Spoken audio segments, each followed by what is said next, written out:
Bonsoir à tous, à toutes et à tous. C'est bien de se retrouver pour faire vivre un peu la démocratie. Tous les 6 ans, les Ramatuelloises et les Ramatuellois sont amenés à voter, comme dans toute la France, pour renouveler leur conseil municipal. Vous êtes présents aujourd'hui pour montrer que vous vous intéressez à la chose municipale, parce qu'il faut quand même savoir qu'il n'est pas toujours facile de s'occuper d'une mairie et de perdre du temps pour s'occuper d'une mairie, parce que c'est du temps que vous perdez sur votre temps personnel. Après le trou d'air de 2008, qui a permis à la liste actuellement en place de se faire élire sans contradiction, je pense qu'il était temps de renouveler une petite opposition, ou tout du moins quelque chose qui peut présenter une contre-discussion.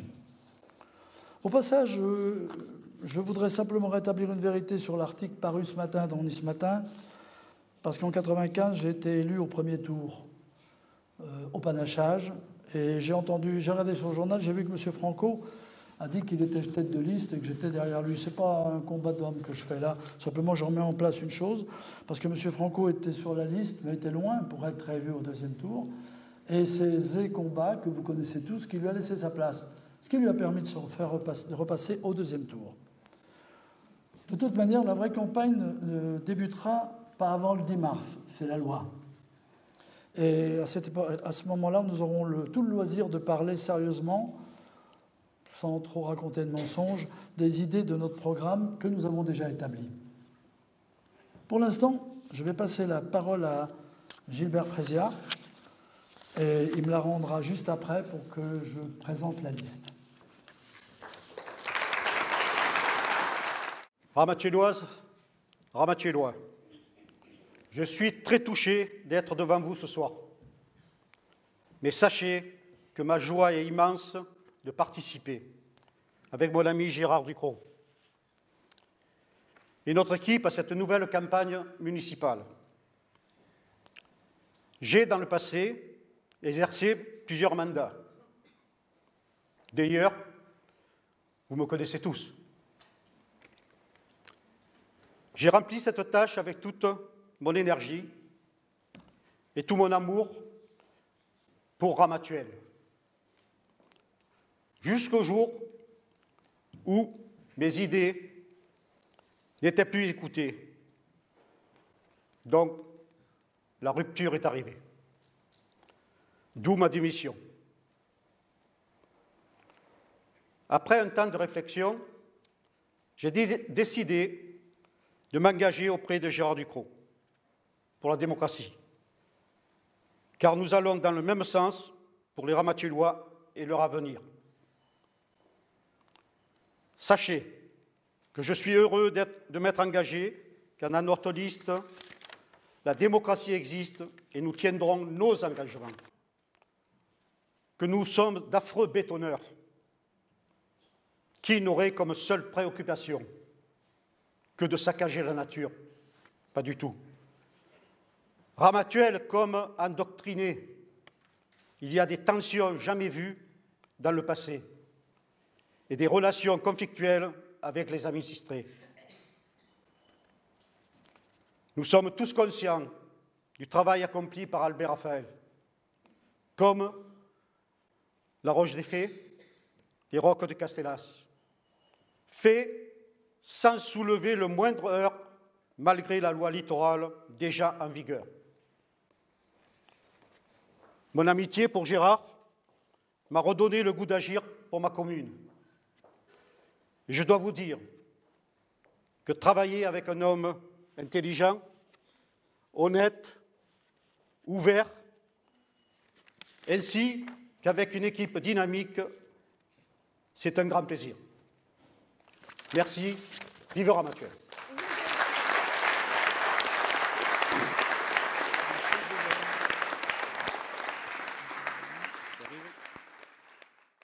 Merci, mon cher Gilbert, de ta confiance. Je sais que nous pouvons faire de belles choses ensemble. Je suis très ému de reprendre la parole derrière toi et devant vous, chers Ramatuelloises et Ramatuellois. Et tout d'abord, merci. Je reviens sur mon élection de 1995, au premier tour. En 2001, je n'ai sûrement pas été à la hauteur et je n'ai pas fait certainement ce qu'il fallait faire.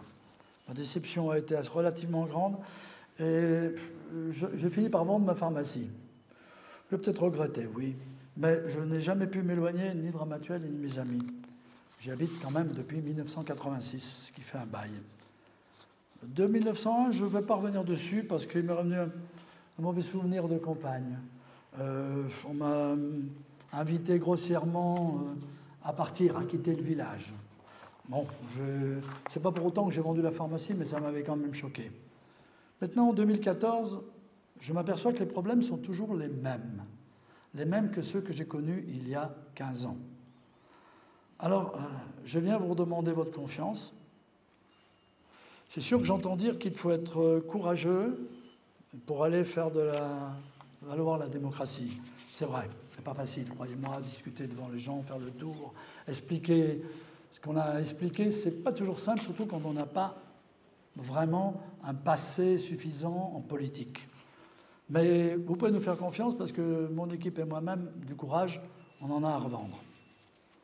J'ai d'ailleurs compris beaucoup de choses depuis cette époque-là. Je me suis entouré d'une liste dévouée, composée de Ramatueloises et Ramatuelois jeunes, parce que j'appelle jeunes quand on est entre 40 et 60 ans.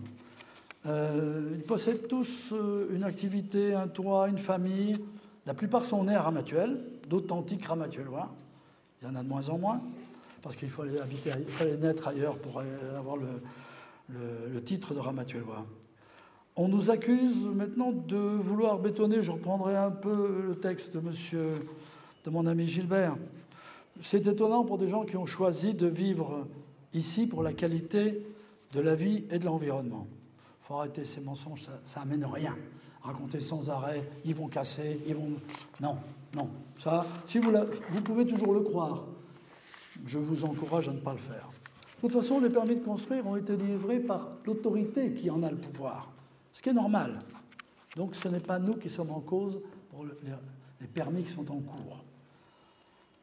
Maintenant, vous connaîtrez au cours de notre réunion publique, de nos réunions publiques du 13 et du 20 mars, que j'essaierai de faire à 18h30, parce que je me suis rendu compte que je ne savais pas qu'il fallait attendre 18h30 pour toucher plus de gens.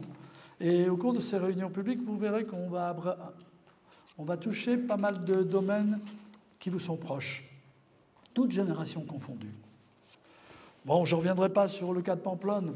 Pamplonne, il y a eu du travail de fait, il y a eu des dépenses de fait, il y a eu des études qui ont coûté la peau des fesses, même si je parle mal, pour aboutir à quelque chose. Peut-être qu'à l'origine, l'État a poussé un peu à aller dans ces derniers retranchements. Mais quoi qu'il en soit, il y a de gros risques derrière Pamplonne. Et il faut vraiment que vous en soyez conscients. Le premier, c'est que Pamplonne rapporte Ramatuelle, en argent direct, indirect, en emploi. Le deuxième, c'est que Pamplonne, c'est quand même quelque chose qui a attiré du monde ici, par son authenticité. Alors, tous les technocrates qui nous racontent leurs histoires, eux, ne vivent pas sur le terrain. Et on risque de perdre beaucoup d'emplois, beaucoup d'économies. Et qu'est-ce qui va se passer quand on va faire les travaux, pendant la durée des travaux? Et qui va payer?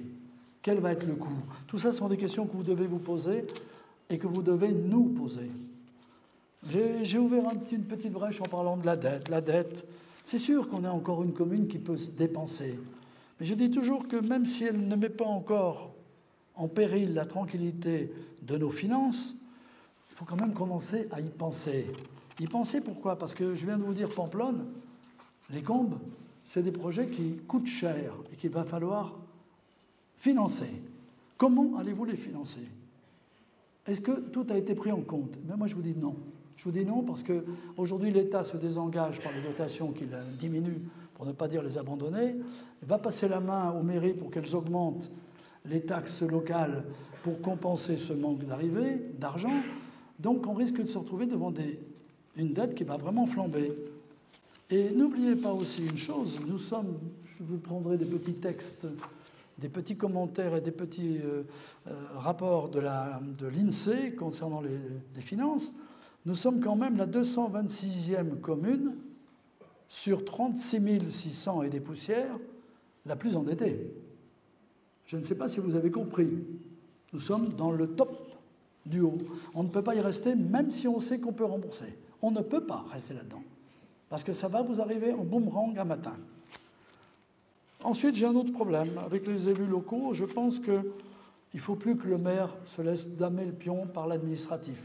L'administratif est aux ordres du maire. C'est le maire qui est le seul responsable. Le maire a tous les droits dans sa commune, une fois qu'il a demandé à tout le monde ce qu'ils en pensent, et s'il s'est mis en accord avec ce que la population attend. Bon, ces 3 petits points-là, je n'irai pas plus loin, je ne parlerai pas de la vigne, je ne parlerai pas du village. Ça fera l'objet justement des discussions que nous aurons lors du 13 et du 20 mars.